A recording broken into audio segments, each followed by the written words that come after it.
Car ಮತ್ತು ಖಾಸಗಿ ಬಸ್ನ ನಡುವೆ ಭೀಕರ ಅಪಘಾತ ಸಂಭವಿಸಿದ್ದು 7 ಮಂದಿ ಪ್ರಯಾಣಿಕರು ಸಜೀವ ದಹನ ಆಗಿರುವಂತಹ ಘಟನೆ ನಡೆದಿರೋದು ಇದು ಯಾದಗಿರಿಯ ಬಳಿ ಹೃದಯ ವಿದ್ರಾವಕ ಘಟನೆ. ಸುಟ್ಟು ಕರಕಲಾಗಿರೋದು ಒಟ್ಟು 7 ಜನ ಪ್ರಯಾಣಿಕರು. ಸುರಪುರ ತಾಲೂಕಿನ ಶಾಂತಪುರ ಕ್ರಾಸ್ನ ಬಳಿ ಈ ಒಂದು ಘಟನೆ ಸಂಭವಿಸಿದೆ.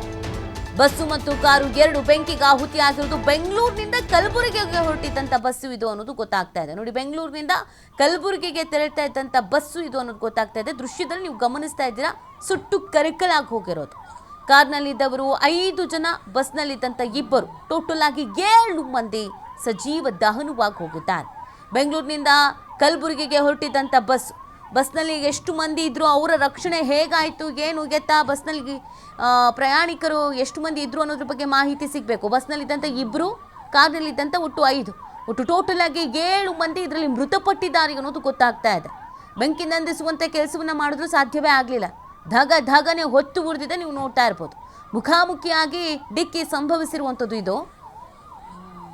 ಯಾವ ಕಡೆಯಿಂದ ಕಾರ್ ಹೋಗ್ತಾ ಇತ್ತು, ಎಲ್ಲಿಗೆ ತೆರಳಬೇಕಾಗಿತ್ತು, ಕಾರ್ನಲ್ಲಿ ಇದ್ದಂಥ 5 ಮಂದಿ ಒಂದೇ ಕುಟುಂಬಸ್ಥರ, ಹೆಣ್ಮಕ್ಳು ಇದ್ರಾ, ಚಿಕ್ಕ ಮಕ್ಕಳು ಇದ್ವಾ, ಇವೆಲ್ಲದ್ರ ಬಗ್ಗೆ ಕೂಡ ಮಾಹಿತಿ ಸಿಗಬೇಕಾಗಿದೆ. ಸದ್ಯ ಅಲ್ಲಿನ ದೃಶ್ಯವನ್ನು ಗಮನಿಸ್ತಾ ಇದ್ದೀರಾ ಯಾವ ರೀತಿಯಾಗಿದೆ ಅಂತ. ಮೊದಲು ಬೆಂಕಿ ಹತ್ಕೊಂಡಿದ್ದು ನೋಡ್ತಾ ಇದ್ದೀರಾ ಮೊದಲ ವಿಂಡೋದಲ್ಲಿ, ಆಮೇಲೆ ಕಾರ್ಯಾಚರಣೆ ಎಲ್ಲ ಆಗ್ತಾ ಇದೆ. ಕೊನೆಯ ವಿಂಡೋದಲ್ಲಿ ಯಾವ ರೀತಿಯಾಗಿ ಸುಟ್ಟು ಕರಕಲಾಗಿ ಹೋಗಿದೆ ಅನ್ನೋದನ್ನು ನೀವು ನೋಡ್ತಾ ಇರ್ಬೋದು. ಸೊ ಇದು ಈಗ ನಡೆದಿರುವಂಥ ಘಟನಾ ಸ್ಥಳಕ್ಕೆ ಸುರಪುರ ಪೊಲೀಸರು ಭೇಟಿ ಕೊಟ್ಟಿದ್ದಾರೆ. ಪರಿಶೀಲನೆಯನ್ನು ನಡೆಸ್ತಾ ಇದ್ದಾರೆ. ಕಾರ್ಯಾಚರಣೆಯನ್ನು ಮಾಡಲಾಗ್ತಾ ಇದೆ. ಮೃತದೇಹಗಳನ್ನು ಹೊರತೆಗೆಯುವಂಥ ಕೆಲಸ ಕೂಡ ಆಗ್ತಾ ಇದೆ. 2 ಒಂದೇ ಕಡೆಯಲ್ಲಿ ಡಿಕ್ಕಿ ಹೊಡೆದಿರೋದು ಗೊತ್ತಾಗ್ತಾ ಇದೆ. ಓವರ್ ಸ್ಪೀಡ್ನಲ್ಲಿದ್ರೋ ಅದೇನು ಕತೆ, ಏನು ಎತ್ತ ಮಾಹಿತಿ ಸಿಗಬೇಕಾಗಿದೆ. ಬೆಂಗಳೂರಿನಿಂದ ಕಲಬುರಗಿಗೆ ಹೊರಟಿದ್ದಂಥ ಬಸ್ಸು ಇದು ಅನ್ನೋದು ಗೊತ್ತಾಗ್ತಾ ಇರೋದು. ಕಲಬುರಗಿಯಿಂದ ಲಿಂಗಸೂರು ಕಡೆಗೆ ಸಾಗ್ತಾ ಇದ್ದಿದ್ದು ಕಾರು ಅನ್ನೋದ್ರ ಬಗ್ಗೆ ಕೂಡ ಮಾಹಿತಿ ಸಿಗ್ತಾ ಇರೋದು ಇದೀಗ. ಘಟನೆಯಲ್ಲಿ ಹಲವು ಪ್ರಯಾಣಿಕರಿಗೆ ಗಂಭೀರವಾದಂಥ ಗಾಯಗಳಾಗಿದೆ ಅನ್ನೋದ್ರ ಬಗ್ಗೆ ಕೂಡ ಮಾಹಿತಿ ಸಿಗ್ತಾ ಇದೆ. ಅವರೆಲ್ಲ ಹೇಗೆ ಎಸ್ಕೇಪ್ ಆದರೂ, ಹೇಗೆ ರಕ್ಷಣೆ ಮಾಡಲಾಯಿತು, ಜೀವ ಉಳಿಸ್ಕೊಂಡಿದ್ದಾರೆ. ಅನೇಕರಿಗೆ ಗಂಭೀರವಾದಂಥ ಗಾಯಗಳಾಗಿದೆ. ಈ ಹೊತ್ಕೊಂಡು ಉರಿತಾ ಇರೋದನ್ನ ನೋಡಿದ್ರೆ ಭಯ ಆಗತ್ತೆ. ದೊಡ್ಡದೊಂದು ದುರಂತ ಇದು, ಆಲ್ರೆಡಿ ದುರಂತ. ಆದರೆ ಬಸ್ನಲ್ಲಿ ಒಂದು 20-25 ಜನ ಇದ್ದರು ಅಂತ ಹೇಳಿದ್ರೆ ಇನ್ನೆಷ್ಟರ ಮಟ್ಟಿಗೆ ಅದು ಸಮಸ್ಯೆ ಆಗುತ್ತೆ ಹೇಳಿ. ನಾವಿನ್ನೂ ಹಾಸನ ಇಲ್ಲಿ ನಡೆದಂಥ ಘಟನೆಯನ್ನೇ ಮರ್ತಿಲ್ಲ. ಇತ್ತೀಚೆಗೆ ಈ ಥರದ ಘಟನೆಗಳು ಜಾಸ್ತಿ ಬೆಳಕಿಗೆ ಬರ್ತಾ ಇದೆ. ಆ ಘಟನೆಗಳು ಮರೆಯೋದಕ್ಕಿಂತ ಮುಂಚಿತವಾಗಿ ಮತ್ತೊಂದು ಘಟನೆ, 7 ಮಂದಿಯನ್ನು ಕಳ್ಕೊಳ್ಳಲಾಗಿದೆ. ಕಾರ್ನಲ್ಲಿದ್ದಂಥ 5, ಬಸ್ನಲ್ಲಿದ್ದಂಥ 2. ಫ್ರಂಟ್ ಭಾಗದಲ್ಲೇ ಹೆಚ್ಚು ಹೊತ್ಕೊಂಡು ಉರಿತಾ ಇರೋದು. ಮೇ ಬಿ ಡ್ರೈವರ್ ಕಂಡಕ್ಟರ್ ಕತೆ ಏನು ಅನ್ನೋದ್ರ ಬಗ್ಗೆ ಮಾಹಿತಿ ಸಿಗಬೇಕಾಗತ್ತೆ. ಕಲಬುರಗಿಯಿಂದ ಲಿಂಗಸೂರು ಕಡೆಗೆ ಸಾಗ್ತಾ ಇದ್ದಂಥ ಕಾರು ಇದು. ಘಟನೆಯಲ್ಲಿ ಹಲವು ಪ್ರಯಾಣಿಕರಿಗೆ ಗಂಭೀರವಾದಂಥ ಗಾಯಗಳಾಗಿದೆ. ಘಟನಾ ಸ್ಥಳಕ್ಕೆ ಸುರಪುರ ಪೊಲೀಸರು ಭೇಟಿ ನೀಡಿ ಪರಿಶೀಲನೆ ನಡೆಸಿದ್ದಾರೆ. ಮತ್ತು ಅನೇಕರನ್ನು ರಕ್ಷಣೆ ಕೂಡ ಮಾಡಲಾಗಿದೆ. ಮೃತದೇಹಗಳನ್ನು ಹೊರಗೆ ತೆಗೆಯುವಂಥ ಕೆಲಸ ಇದೀಗ ಆಗ್ತಾ ಇದೆ. ಅಲ್ಲಿನ ದೃಶ್ಯಗಳನ್ನು ನೋಡಿದ್ರೆ ಮೃತದೇಹಗಳು ಯಾವ ಪರಿಸ್ಥಿತಿಯಲ್ಲಿ ಇದೆ ಅನ್ನೋದನ್ನು ನಾವು ಗೆಸ್ ಮಾಡಬಹುದು. ಯಾರ್ಯಾರು ಯಾವ್ಯಾವ ಮೃತದೇಹ ಅಂತಾನೂ ಗೊತ್ತಾಗೋದು ಡೌಟ್. ಆ ಥರದೊಂದು ಪರಿಸ್ಥಿತಿ ಅಲ್ಲಿ ಸದ್ಯಕ್ಕಿದೆ. ಯಾರದ್ದು ತಪ್ಪು, ಏನಾಯಿತು, ಯಾಕೆ ಈ ಥರದೊಂದು ಭೀಕರ ಅಪಘಾತ ಸಂಭವಿಸ್ತು, ಈ ಅಪಘಾತಕ್ಕೆ ಕಾರಣಗೇನು, ಇದೆಲ್ಲದರ ಬಗ್ಗೆ ಮಾಹಿತಿ ಸಿಗಬೇಕಾಗಿದೆ. ಒಟ್ಟು 7 ಮಂದಿ ಪ್ರಾಣವನ್ನು ಕಳ್ಕೊಂಡಿದ್ದಾರೆ. ಅದು ಕೂಡ ಸುಟ್ಟು ಕರಕಲಾಗಿರೋದು. ಬೆಂಗಳೂರಿನಿಂದ ಕಲಬುರಗಿಗೆ ಹೊರಟಿದ್ದಂಥ ಬಸ್ಸು ಇದು ಅನ್ನೋದು ಗೊತ್ತಾಗ್ತಾ ಇದೆ. ಯಾದಗಿರಿ ಬಳಿ ಒಂದು ಅಪಘಾತ ಸಂಭವಿಸಿದೆ.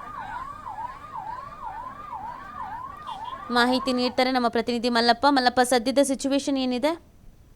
ಈಗ ಸದ್ಯಕ್ಕೆ ಸಿಚುವೇಶನ್ ಅಂದ್ರೆ ಏನು, 2 ಯಾಕಂದ್ರೆ ಬೆಂಕಿ ಹೊತ್ತಿರ್ತಕ್ಕಂಥ ಕಾರ್ ಮತ್ತು ಏನು ಖಾಸಗಿ ಬಸ್ ಇದೆ, 2 ಸುಟ್ಟು ಭಸ್ಮವಾಗಿದೆ. 2 ಬಸ್ಗಳನ್ನ ತಕ್ಷಣವೇ ಅಗ್ನಿಶಾಮಕ ದಳ ಸಿಬ್ಬಂದಿಗಳನ್ನು ಆಗಿಸಲು ಕೂಡ ಆ ಬೆಂಕಿಯನ್ನು ನಂದಿಸಿದ್ದಾರೆ. ಯಾಕಂದ್ರೆ ಅವರ ಅಗ್ನಿಶಾಮಕ ಸಿಬ್ಬಂದಿಗಳು ಆ ಘಟನಾ ಸ್ಥಳಕ್ಕೆ ಬರುವ ಮುನ್ನವೇ ಏನು ಎಲ್ಲವನ್ನು ಮುಗಿದು ಹೋಗಿತ್ತು ಅಂತ ಹೇಳ್ಬೋದು. ಯಾಕಂತಂದ್ರೆ ಆ ಬಸ್ಸು ಮತ್ತು ಕಾರು ಸಂಪೂರ್ಣವಾಗಿ ಆ ಸುಟ್ಟು ಕರಕಲಾಗಿತ್ತು. ಯಾಕಂದ್ರೆ ಆ ಮೃತದೇಹಗಳನ್ನು ಕೂಡ ಹೊರಗೆ ತೆಗೆಯಕ್ಕೆ ಅಗ್ನಿಶಾಮಕ ಮತ್ತು ಸಿಬ್ಬಂದಿಗಳು ಸಾಕಷ್ಟು ಹರಸಾಹಸ ಪಟ್ರು ಅಂತ ಹೇಳ್ಬೋದು. ಯಾಕಂದ್ರೆ ಎಲ್ಲವನ್ನು ಕೂಡ ಒಂದ್ ರೀತಿ ಕೆಲವರ ದೇಹ ಅಂತೂ ಕೂಡ ಸುಟ್ಟು ಬೂದಿ ರೀತಿಯಲ್ಲಿ ಕಂಡು ಬಂದಿತ್ತು ಅಂತ ಹೇಳ್ಬೋದು. ಯಾಕಂದ್ರೆ ಆ ಬೆಂಕಿಯ ಚೆನ್ನಾಗಿ ಇಡೀ ಬಸ್ಸು ಮತ್ತು ಕಾರಿಗೆ ವ್ಯಾಪಿಸಿದ್ರಿಂದಾಗಿ ಆ ಭಾರಿ ಪ್ರಮಾಣದಲ್ಲಿ ಏಕಾಏಕಿ ಬೆಂಕಿ ಹೊತ್ಕೊಂಡಿದೆ. ಹೀಗಾಗಿ ಏನ್ ಮೃತದೇಹಗಳು ಸಂಪೂರ್ಣವಾಗಿ ಸುಟ್ಟು ಕರಕಲಾಗಿದೆ. ಅದರಲ್ಲೂ ಕೂಡ ಕೆಲವೊಂದು ಶವಗಳು ಏನು ಬೂದಿಯ ರೀತಿಯಲ್ಲಿ ಕೂಡ ಆಗಿದೆ ಅಂತಾನೆ ಹೇಳ್ಬೋದು. ಹೀಗಾಗಿ ಅಗ್ನಿಶಾಮಕ ದಳ ಸಿಬ್ಬಂದಿ ಆದ್ರೂ ಕೂಡ ಕಷ್ಟಪಟ್ಟು ಎಲ್ಲರ ಏನೋ ಒಂದಿಷ್ಟು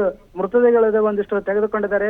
ಅದಲ್ಲದೆ ಕೆಲವರ ಅದರಲ್ಲೂ ಕೂಡ ದೇಹದ ನಾನಾ ತುಂಡುಗಳನ್ನು ಕೂಡ ಆಗಿದ್ವು ಅಂತ ಹೇಳಕ್ ಆಗ್ತದೆ. ಯಾಕಂದ್ರೆ ಆ ಒಂದ್ ರೀತಿ ಮಾಂಸವನ್ನು ಕೂಡ ಮುದ್ದೆ ರೀತಿಯಲ್ಲಿ ಆಗಿತ್ತು ಅಂತ ಹೇಳ್ತಾ ಇದ್ದಾರೆ. ಹೀಗಾಗಿ ಈ ಕೆಲವೊಂದು ಯಾಕಂತಾರೆ ಆದ ಕೂಡಲೇ ಕೆಲವು ದೇಹಗಳು ಕೂಡ ವಾಸನೆ ಬರ್ತಿತ್ತು ಅಂತಾನೂ ಕೂಡ ಹೇಳ್ತಾ ಇದ್ರು. ಹೀಗಾಗಿ ಏನ್ ಕಾರ್ನಲ್ಲಿ ಇದ್ದವರು ಮತ್ತು ಬಸ್ನಲ್ಲಿ ಇದ್ದವರು ಆ ಬಸ್ನಲ್ಲಿ ಕೂಡ ಸುಮಾರು 20-30ಕ್ಕೂ ಹೆಚ್ಚು ಜನಗಳ ಪ್ರಯಾಣಿಕರು ಇದ್ರು ಅಂತ ಹೇಳ್ತಾರೆ. ಆದ್ರೆ ಆ ಕಾರ್ನಲ್ಲಿ ಮಾತ್ರ 5 ಜನ ಇದ್ರು. ಆ 5 ಜನದಲ್ಲಿ ಮಕ್ಕಳೆಷ್ಟು ಮಹಿಳೆಯರಷ್ಟು ಅನ್ನೋದೇ ಸದ್ಯಕ್ಕೆ ಆ ಮಾಹಿತಿ ಇನ್ನೂ ತಿಳಿದು ಬಂದಿಲ್ಲ. ಯಾಕಂದ್ರೆ ಪೊಲೀಸರು ಕೂಡ ಈ ಘಟನೆ ಸುಮಾರು ಒಂದು ಅರ್ಧ ತಾಸು ಹಿಂದ್ಗಡೆ ನಡೆದಿರೋ ಪರಿಣಾಮವಾಗಿ ಯಾಕಂದ್ರೆ ಪೊಲೀಸರು ಕೂಡ ಸಂಪೂರ್ಣವಾಗಿ ಆ ಮಾಹಿತಿ ಕಲೆ ಆಗ್ತಾ ಇದ್ದಾರೆ. ಈಗಾಗಲೇ RTO ಏನ್ ಪ್ರಾದೇಶಿಕ ಸಾರಿಗೆ ಇಲಾಖೆ ಅಧಿಕಾರಿಗಳನ್ನು ಕೂಡ ಸಂಪರ್ಕ ಮಾಡಿದಾರೆ ಅಂತ ಹೇಳ್ಬೇಕು. ಯಾಕಂದ್ರೆ ಆ ನಂಬರ್ ಪ್ಲೇಟ್ ಕೂಡ ಒಂದ್ ರೀತಿ ಸಮಸ್ಯೆ ಆಗಿದೆ. ಯಾಕಂದ್ರೆ ಕಾರಿನ ನಂಬರ್ ಪ್ಲೇಟ್ ಹುಡುಕೋದು, ಯಾಕಂದ್ರೆ ಕಾರು ಸಂಪೂರ್ಣವಾಗಿ ಭಸ್ಮ ಆಗಿರೋದ್ರಿಂದ ಈ ಪೊಲೀಸರಿಗೂ ಕೂಡ ಒಂದ್ ರೀತಿ ಇದು ಒಂದ್ ರೀತಿ ಸವಾಲಿನ ಕೆಲಸವಾಗಿದೆ. ಯಾಕಂತಂದ್ರೆ ಅವರು ಕೂಡ ಏನ್ ಸಂಪೂರ್ಣವಾದ ಮಾಹಿತಿ ಕಲೆ ಹಾಕಲು ನಿರತರಾಗಿದ್ದಾರೆ. ಯಾಕಂದ್ರೆ ಶವಗಳನ್ನು ಕೂಡ ಈಗಾಗಲೇ ಒಂದಿಷ್ಟು ಗೌರ್ಮೆಂಟ್ ಆಸ್ಪತ್ರೆ ಯಾಕಂದ್ರೆ ಮರಣೋತ್ತರ ಪರೀಕ್ಷೆ ಮಾಡೋದಕ್ಕಾಗಿ ಸರ್ಕಾರಿ ಆಸ್ಪತ್ರೆಗೆ ರವಾನಿಸಿದ್ದಾರೆ ಎನ್ನಲಾಗ್ತಾ ಇದೆ. ಇದು ನಿಜಕ್ಕೂ ಕೂಡ ಯಾಕಂದ್ರೆ ಜಿಲ್ಲೆಯ ಪಾಲಿಗೆ ಒಂದು ದೊಡ್ಡ ಆಘಾತ ಸಂಗತಿ ಅಂತ ಹೇಳ್ಬೋದು. ಯಾಕಂದ್ರೆ 7 ಜನ ಒಟ್ಟಿಗೆ ಏಕಕಾಲಕ್ಕೆ 7 ಜನ ಏನು ಅದಾಗಿರೋದು ಕೂಡ ಯಾಕಂತಂದ್ರೆ ಸುಟ್ಟು ಕರಕಲಾಗಿರುವಂತಹ ದೇಹಗಳನ್ನು ಕೂಡ ಸಾಕಷ್ಟು ಆ ಪ್ರಯಾಣಿಕರು ಕೂಡ ಇದ್ರು ಎಲ್ಲಾ ರೀತಿಯಿಂದ ಆಘಾತ. ಯಾಕಂದ್ರೆ ಕಣ್ಣು ಮುಚ್ಚಿ ತೆಗೆದ್ರಲ್ಲಿ ಕೂಡ ಈ ಒಂದು ಘಟನೆ ನಡೆದಿರೋದು ಕೂಡ ಪ್ರಯಾಣಿಕರಿಗೆ ಆಘಾತಕಾರಿ ಸಂಗತಿ ಆಗಿದೆ. ಯಾಕಂದ್ರೆ ಆ ಕಾರ್ನಲ್ಲಿ ಇದ್ದವರು ಎಲ್ಲಿ ಹೋಗ್ತಾ ಇದ್ರು, ಯಾವ ಊರಿಂದ ಹೊರಟಿದ್ರು, ಮತ್ತೆ ಅವರು ಸ್ಥಳ ಯಾವುದು, ಅದರಲ್ಲಿ ವಯಸ್ಸು ಆದವರು ಎಷ್ಟಿದ್ದಾರೆ, ಮಕ್ಕಳು ಎಷ್ಟಿದ್ದಾರೆ ಎಂಬುದು ಕೂಡ ಆ ಪೊಲೀಸರಿಗೂ ಕೂಡ ಪತ್ತೆ ಮಾಡುವಲ್ಲಿ ನಿರತರಾಗಿದೆ. ಇದಲ್ಲದೆ ಈ ವಿಷಯ ತಿಳಿತಂತೆ ಕೂಡ ಘಟನಾ ಸ್ಥಳಕ್ಕೆ ಈಗಾಗಲೇ SP ಅವರು ಕೂಡ ಏನ್ ಪೃಥ್ವಿ ಶಂಕರ್ SP ಅವರು ಇದ್ದಾರೆ, ಅವರು ಕೂಡ ಹೋಗ್ತಿದ್ದಾರೆ ಅಂತ ಮಾಹಿತಿ ಬರ್ತಾ ಇದ್ದಾರೆ. ಅದರಲ್ಲದೆ ಆ ಸುರ್ಪುರದ ಪೊಲೀಸರಂತರೂ ಕೂಡ ಆ ಸ್ಥಳದಲ್ಲೇ ಬೀಡು ಬಿಟ್ಟಿದ್ದಾರೆ ಅಂತಾನೆ ಹೇಳ್ಬೋದು. ಹೀಗಾಗಿ ಇದಲ್ಲದೆ ಈ ಘಟನೆಯಿಂದಾಗಿ ಸುಮಾರು ಹೊತ್ತು ಕಾಲ ಟ್ರಾಫಿಕ್ ಏನು ಸಂಚಾರ ಕೂಡ ಉಂಟಾಗಿತ್ತು. ಯಾಕಂದ್ರೆ ಬಸ್ಸು ಮತ್ತು ಕಾರು ಕೂಡ ಏಕಾಏಕಿ ಹೊತ್ತು ಉರಿದ ಪರಿಣಾಮವಾಗಿ ಯಾಕಂದ್ರೆ ಪ್ರಯಾಣಿಕರು ಕೂಡ ಬೇರೆ ಬೇರೆ ಕಡೆ ಹೋಗಲು ಅವರಿಗೂ ಕೂಡ ಸಾಧ್ಯ ಆಗ್ಲಿಲ್ಲ. ಯಾಕಂದ್ರೆ ಇದು ನಿಜಕ್ಕೂ ಕೂಡ ಒಂದ್ ರೀತಿಯಲ್ಲ ದೊಡ್ಡ ಮಟ್ಟದ ಆಘಾತಕಾರಿ ಅಂತಾನೆ ಹೇಳ್ಬೋದು. ಯಾಕಂದ್ರೆ ಪ್ರಯಾಣಿಕರು ಏನು ತಾವು ಸುಗಮವಾಗಿ ಪ್ರಯಾಣಿಸಿ ತಮ್ಮ ಊರಿಗೆ ಹೋಗ್ಬೇಕಂತ ಏನೋ ಕನಸು ಕಂಡಿದ್ರ ಆ ಕನಸುಗಳೆಲ್ಲ ಸಂಪೂರ್ಣವಾಗಿ ನುಚ್ಚುನೂರಾಗಿದೆ ಅಂತಾನೆ ಹೇಳ್ಬೋದು. ಇದರ ಜೊತೆಗೆ ಏನ್ ಕಾರಿನಲ್ಲಿ ಯಾವ ಕೆಲಸಕ್ಕಾಗಿ ಬೇರೆ ಕಡೆ ಹೋಗ್ತಾ ಇದ್ರು ಮತ್ತು ಎಲ್ಲಿಂದ ಹೋಗ್ತಾ ಇದ್ರು, ಅವ್ರು ಯಾರು, ಅವರು ಎಲ್ಲಿ ಮೂಲ ಅನ್ನೋದು ಕೂಡ ಒಂದ್ ರೀತಿ ಯಕ್ಷ ಪ್ರಶ್ನೆ ಇದೆ. ಅದನ್ನು ಕೂಡ ಪೊಲೀಸರು ವಿವರವಾದ ಮಾಹಿತಿಯನ್ನು ಕಲೆ ಹಾಕ್ತಾ ಇದ್ದಾರೆ. ಯಾಕಂತಾರೆ ಈ ಘಟನೆ ಯಾಕಂದ್ರೆ ಬಸ್ಸಿನಲ್ಲಿ ಇದ್ದವ್ರಿಗೂ ಶಾಖ, ಯಾಕಂದ್ರೆ ಕಾರ್ನಲ್ಲಿ ಇದ್ದವರು ಅಂತ ಕೂಡ ಸುಮಾರು 5 ಜನ ಕೂಡ ಆ ಸ್ಥಳದಲ್ಲಿ ಅಸುನೀಗಿದ್ದಾರೆ. ಯಾಕಂತಾರೆ ಬೆಂಕಿ ಅವರನ್ನು ಪೂರ ಆಹುತಿ ಪಡೆದುಕೊಂಡಿದೆ ಹೇಳ್ಬೋದು. ಹೀಗಾಗಿ ಈ ಪ್ರಕರಣ ಕೂಡ ಒಂದ್ ರೀತಿಯಲ್ಲಿ ಯಾಕಂದ್ರೆ ತಪ್ಪು ಯಾರದು ಅನ್ನೋದು ಏನು ಕಾರದು ಚಾಲಕರ ತಪ್ಪು ಅಥವಾ ಏನು ಬಸ್ ಚಾಲಕರ ತಪ್ಪು ಅಥವಾ ಏನು ಇಬ್ರು ವೇಗವಾಗಿ ಬಂದು ಏನು ನಿಯಂತ್ರಣ ತಪ್ಪಿ ಒಬ್ಬರಿಗೊಬ್ಬರು ಡಿಕ್ಕಿ ಹೊಡೆದಾರೆ ಎಂಬುದು ಕೂಡ ಒಂದ್ ರೀತಿಯಲ್ಲಿ ಆ ತನಿಖೆ ನಂತರವೇ ಗೊತ್ತಾಗಲಿದೆ. ಯಾಕಂತಂದ್ರೆ ಪೊಲೀಸರು ಕೂಡ ಯಾಕಂದ್ರೆ ಇದೊಂದು ಅಪಘಾತ ಬಹಳ ಸೂಕ್ಷ್ಮವಾದ ವಿಚಾರವಾಗಿರೋದ್ರಿಂದ ಕೂಡ ಅವರು ಕೂಡ ಎಲ್ಲಾ ದಿಕ್ಕುಗಳಿಂದನೂ ಕೂಡ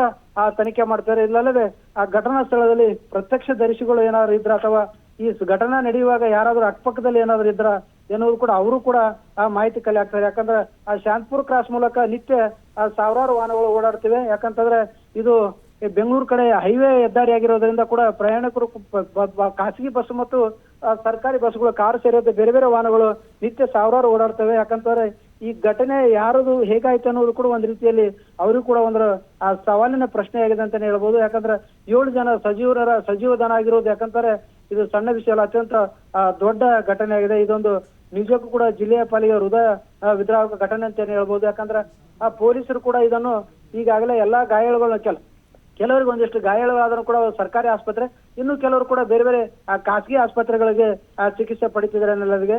ಇದಲ್ಲದೆ ಕೆಲವರು ಸಣ್ಣ ಪುಟ್ಟಗಳು ಗಾಯಗಳು ಕೂಡ ಆಗಿವೆ. ಯಾಕಂದ್ರೆ ಒಟ್ಟಿನಲ್ಲಿ ಬಸ್ನಲ್ಲಿ ಎಷ್ಟು ಜನ ಇದ್ರು ಮತ್ತೆ ಅವರು ಎಲ್ಲಿಂದ ಹತ್ತಿದ್ರು ಮತ್ತೆ ಯಾವ ಕಡೆ ಹೋಗ್ತಾ ಇದ್ರು ಅಂತ ಕೂಡ ಈ ಎಲ್ಲವನ್ನು ಸಂಪೂರ್ಣವಾದ ಮಾಹಿತಿ ಕಲೆ ಹಾಕ್ತಾರೆ. ಏನು ಇನ್ನು 1 ಅಥವಾ 2 ತಾಸಿನಲ್ಲಿ ಅವರು ಏನು ಪ್ರಯಾಣಿಕರು ಕಲಬುರಗಿ ಮುಟ್ಟಲಿದ್ರು. ಯಾಕಂದ್ರೆ ನಿನ್ನೆ ರಾತ್ರಿ ಬೆಂಗಳೂರಿನಿಂದ ಹೊರಟಂತ ಬಸ್ ಇವತ್ತು ಬೆಳಿಗ್ಗೆ ಕಲಬುರಗಿ ತೆರಳುತ್ತಿತ್ತು. ಯಾಕಂದ್ರೆ ಇನ್ನೂ ಒಂದು ಸ್ವಲ್ಪ ಹೊತ್ತಿನಲ್ಲೇ ಏನು ಎಲ್ಲಾ ಪ್ರಯಾಣಿಕರು ಕೂಡ ಸುರಕ್ಷಿತವಾಗಿ ಏನು ಕಲಬುರಗಿಯ ಕಲಬುರಗಿಯ ಬಸ್ ನಿಲ್ದಾಣ ಇಳಿದು ತಮ್ಮ ತಮ್ಮ ಮನೆಗಳಿಗೆ ಹೋಗ್ಬೇಕಾಗಿತ್ತು. ಯಾಕಂದ್ರೆ ಒಂದೆರಡು ತಾಸು ಮುನ್ನವೇ ಈ ಘಟನೆ ನಡೆದಿರೋದ್ರಾಗ ಆ ಪ್ರಯಾಣಿಕರು ಸುಗಮವಾಗಿ ಸುಲಲಿತವಾಗಿ ನೆಮ್ಮದಿಯಿಂದ ನಮ್ಮ ಅವ್ರವ್ರ ಮನೆಗೆ ಹೋಗ್ಬೇಕಂತ ಕನಸ್ಕೊಂಡಿರೋದು ಎಲ್ಲವನ್ನೂ ಕೂಡ ಆ ನುಚ್ಚು ನೂರಾಗಿದೆ ಅಂತಾನೆ ಹೇಳ್ಬೋದು. ಯಾಕಂತಂದ್ರೆ ಈಗಾಗಲೇ ಈ ಘಟನೆಯಲ್ಲಿ 7 ಜನ ಸಜೀವರಾಗಿದ್ದಾರೆ. ಹೀಗಾಗಿ ಇದು ನಿಜಕ್ಕೂ ಕೂಡ ಜಿಲ್ಲೆಯ ಪಾಲಿಗೆ ಅತ್ಯಂತ ಒಂದು ಭೀಕರವಾದ ಅಪಘಾತ ಅಂತಾನೆ ಹೇಳ್ಬೋದು. ಯಾಕಂದ್ರೆ ಆ ಘಟನಾ ಸ್ಥಳದಲ್ಲಿ ಕೆಲವು ಗಾಯಾಳುಗಳು ಕೂಡ ಏನು ಬೆಂಕಿಯ ಶಾಖಕ್ಕೆ ಸುಟ್ಟು ಏನು ಗಾಯಾಳು ಅವರು ಕೂಡ ಕಣ್ಣೀರು ಹಾಕಿದ್ರು. ಯಾಕಂದ್ರೆ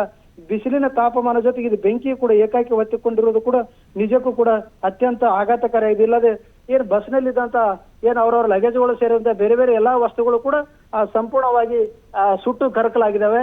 ಹೀಗಾಗಿ ಆ ಬಸ್ನಲ್ಲಿ ಏನಾದ್ರು ಇತ್ತು ಅವತ್ತು ಒಡವೆ ಚಿನ್ನಾಭರಣ ಏನು ಮಹಿಳೆಯರು ಧರಿಸಿದ್ರು ಅವೆಲ್ಲವನ್ನೂ ಕೂಡ ಒಂದು ರೀತಿಯಲ್ಲಿ ಸುಟ್ಟು ಭಸ್ಮವಾಗಿದೆ ಅಂತಾನೆ ಹೇಳ್ಬೋದು. ಇದು ನಿಜಕ್ಕೂ ಕೂಡ ಯಾಕೆಂತಂದ್ರೆ ಬಹಳ ಅತ್ಯಂತ ನೋವಿನ ಸಂಗತಿ ಆಗಿದೆ. ಈಗಾಗಲೇ ಏನು ಕುಟುಂಬಸ್ಥರು ಏನು ಕಳ್ಕೊಂಡಿದ್ದಾರೆ ಅವ್ರಿಗೇನು ಈಗಾಗಲೇ ವಿಷಯವನ್ನು ಮುಟ್ಟಿಸುವಂತ ಕೆಲಸ ಕೂಡ ಪೊಲೀಸರು ಮಾಡ್ತಾ ಇದ್ದಾರೆ. ಯಾಕಂದ್ರೆ ಈ ಮೃತಪಟ್ಟವರು ಯಾರ್ಯಾರಿದ್ದಾರೆ, ಅವ್ರ ಸಂಬಂಧಿಕರು ಎಲ್ಲಿದ್ದಾರೆ, ಎಲ್ಲಿ ಅವರು ಏನೇನನ್ನು ಕೂಡ ಮಾಹಿತಿ ಪಡೆದುಕೊಂಡು ಅವರಿಗೆ ಈ ವಿಷಯವನ್ನು ತಲುಪಿಸುವಂತ ಕಾರ್ಯವನ್ನು ಕೂಡ ಪೊಲೀಸರು ಸಕಾಲಕ್ಕೆ ಮಾಡ್ತಿದ್ದಾರೆ. ಇದಲ್ಲದೆ